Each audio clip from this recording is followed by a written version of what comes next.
Di video kali ini kita akan membahas soal-soal USM ITB 2024 yang dirangkum dari berbagai sumber. Cek sumbernya di deskripsi. Sebuah bola dilepaskan dari atas gedung dan pada saat yang bersamaan, sebuah batu dilemparkan secara horizontal dari ketinggian yang sama. Jika gesekan udara diabaikan, maka pernyataan di bawah ini yang paling benar adalah titik-titik. Jadi ini adalah soal tentang gerak vertikal. Yang mana di sini ada dua buah benda yang dilepaskan dari sebuah gedung seperti ini. Benda pertama adalah sebuah bola. Jadi ini bola ya, bola atau benda pertama. Kemudian benda keduanya misalnya batu. Nah, perbedaan benda pertama dengan benda kedua itu batunya dia dilempar mendatar. Saya anggap dia dengan kecepatan sebesar v. Untuk bola, nanti lintasannya akan lurus ke bawah seperti ini. Karena dia hanya dilepas dari ketinggian tertentu. Tetapi untuk batu, karena dia dilempar mendatar, maka dia akan mengalami gerak parabola dengan lintasan kurang lebih seperti ini, dan dia akan mencapai titik ini nanti. Kemudian di sini ada beberapa pernyataan yang akan kita cek satu persatu. Pertama, untuk pernyataan yang A, batu akan sampai di tanah terlebih dahulu. Jawaban yang tepat untuk yang A itu adalah pernyataan yang salah. Kenapa? Karena bola dan batu di sini, karena tidak ada kecepatan awal yang arahnya ke bawah.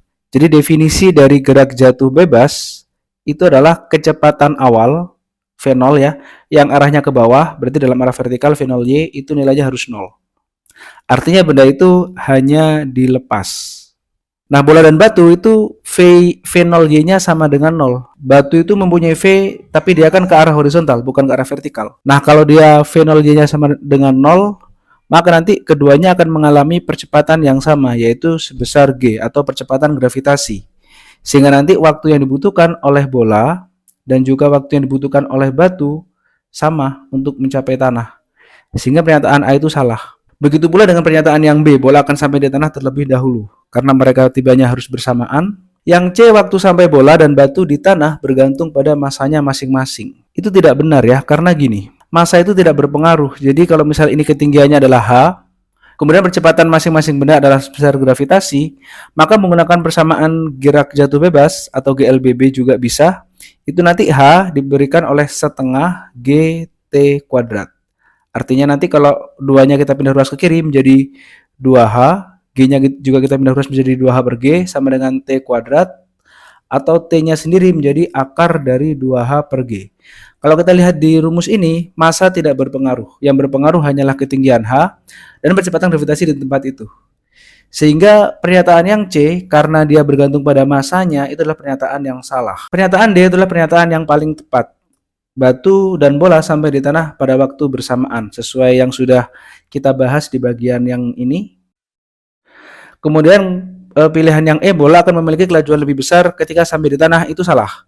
Karena yang memiliki kelajuan lebih besar adalah batu nanti. Kenapa? Karena kalau bola, nanti kan kecepatannya dia hanya ke bawah saja di sini. V bola.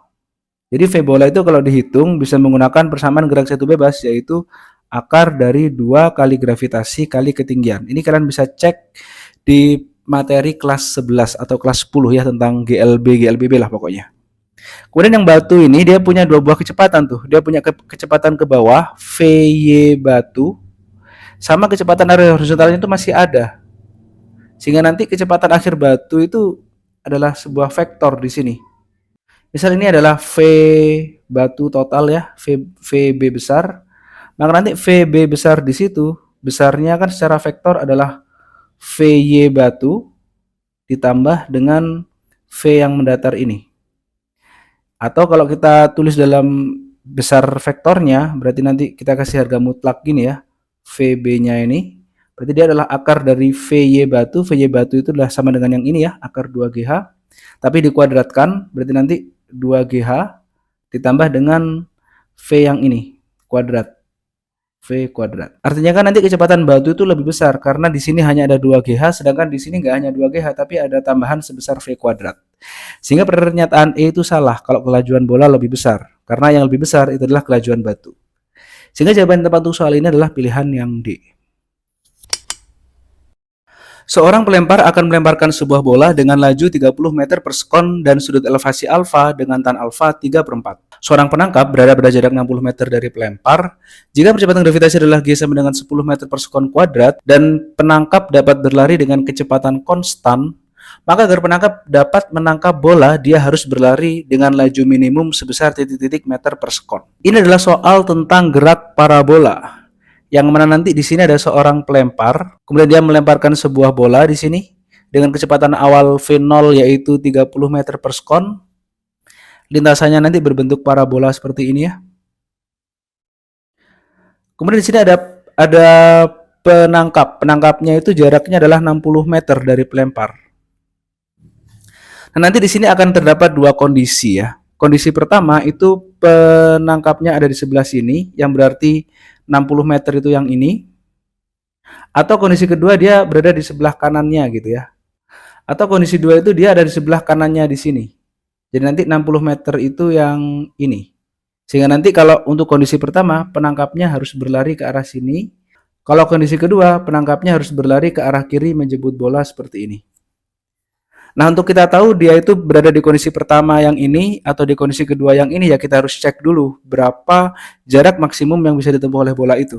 Jika dia lebih dari 60 meter, ya kemungkinan berarti nanti yang ini. Kalau dia kurang dari 60 meter, berarti nanti yang ini. Yang kita pakai yang kondisi kedua maksud saya. Kemudian cara kita tahu dia di kondisi 1 atau 2, berarti kita harus hitung dulu X maksimumnya. Rumus X maksimum itu begini ya. X max itu adalah 2 dikalikan V0 kuadrat sin alfa dikalikan cos alfa dibagi dengan gravitasi. Nah, untuk tahu rumus X max ini sebenarnya teman-teman bisa cek di video saya yang sebelum-sebelumnya ya. Silakan dicari saja yang ngebahas tentang gerak parabola. Maksudnya X max ini didapatkan dari mana, udah saya pernah turunkan gitu. Sehingga nanti dari sini kita tinggal masukkan angka-angkanya. Tetapi kan di sini alfanya belum ada ya, yang ada adalah tan alfa. Jadi kita bisa bikin segitiga di sini seperti ini. Bahwa tan alfa adalah 3/4, berarti nanti tan itu kan artinya depan dibagi samping ya. Tan adalah depan dibagi samping, berarti depannya itu 3 karena dia seperti ini, sampingnya 4. Berarti nanti sisi miringnya kalau 3/4 itu ya 5. Sesuai dengan triple Pythagoras. Sehingga nanti kalau tan alfanya seperti itu, maka sin alfanya, sin itu adalah depan dibagi miring, berarti ya 3 dibagi 5. Kemudian kalau cos alfa, berarti dia adalah samping dibagi miring, berarti ya 4 dibagi dengan 5. Alfanya itu dia di sebelah sini. Jadi ini adalah V0-nya. Alfanya nanti yang ini ya, sudut antara V0 dengan sumbu horizontal. Nah, X max itu berarti kan dari titik awal ke titik akhir. Berarti dia dari sini nyampai ke sini. Ini adalah X max-nya. XM. X max atau XM. XM-nya berarti 2, V0-nya sudah ada yaitu 30 kuadrat sin alfa cos alfa ada di sini ya. Yaitu 3/5 dan 4/5. Kemudian gravitasinya itu adalah 10 sesuai yang diketahui di soal yang ini. Sehingga nanti kita bisa lanjutkan proses perhitungannya, yaitu 2 dikali 3 itu 6, 6 kali 4 adalah 24. Kemudian 30 kuadrat kita tulis saja 30 dikali 30. Kemudian di situ ada 5 kali 5 berarti ya 1/25 dibagi dengan 10. Di sini 10-nya bisa kita sederhanakan dengan 30 yang di atasnya. Ini kita bisa langsung hitung, yaitu, tapi sebelumnya 30 sama 25 juga bisa saling menyederhanakan ya sebenarnya. Sama-sama dibagi 5, ini berarti hasilnya adalah 6, yang ini berarti hasilnya adalah 5. Berarti dia menjadi 24 dikalikan 6 dikalikan 3 dibagi dengan 5 yang ini. Nah, supaya lebih sederhana kita bisa kalikan 2/2 ya, seperti ini. Kenapa? Karena 5 kali 2 kan nanti ini hasilnya 10. Jadi supaya lebih mudah gitu. Kemudian di sini berarti 24 kali 6 kali 3 kali 2. Ini kalau dihitung nanti hasilnya adalah 864. Kemudian per 10 berarti kan tinggal 86,4. Artinya kalau dia 86,4 maka nilainya itu lebih dari 60 meter yang ini ya. Artinya nanti kita pakai yang kondisi 1 karena bolanya itu mencapai sini, sedangkan jarak antara pelempar dengan penangkap yang ini itu jaraknya 60. Berarti sisanya nanti adalah 86,4 dikurangi dengan 60 atau 26,4 meter nih sisanya yang dari penangkap sampai dia lari ini ya. Jadi dia itu harus lari sebesar 26,4 meter. Sekarang kita anggap penangkap itu lari sejak bola ini dilepas ya. Jadi dia mulai lari sejak bolanya dilepas di sini.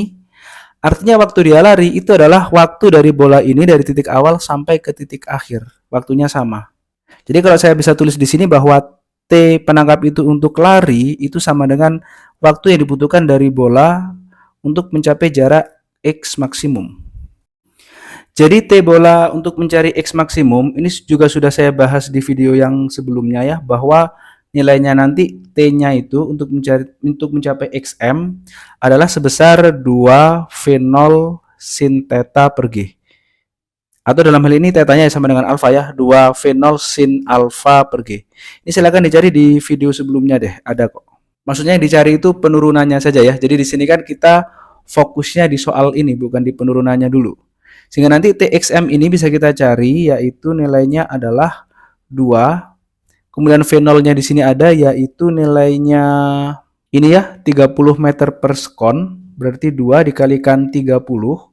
Sin alfa sudah kita hitung tadi, yaitu nilainya adalah yang ini, 3/5. Kemudian dibagi dengan gravitasi, yaitu 10. Berarti nolnya bisa saling meniadakan, sehingga 2 kali 3 kali 3 itu adalah 18 dibagi 5. Yaitu nilainya sama dengan 3,6 sekon. Artinya penangkapnya tadi, dia lari dengan jarak sebesar 26,4 meter dalam waktu hanya 3,6 sekon. Sehingga kelajuannya, ini ya yang ditanyakan laju minimumnya ya. Berarti kelajuan minimumnya itu adalah sebesar jarak yang dia tempuh dibagi dengan waktu yang dia butuhkan, yaitu 26,4 dibagi dengan 3,6. Yang kalau kita hitung hasilnya adalah 7,33 dan seterusnya meter per sekon. Sehingga nanti jawaban yang tepat untuk soal ini sudah ada di pilihan, yaitu pilihan yang C.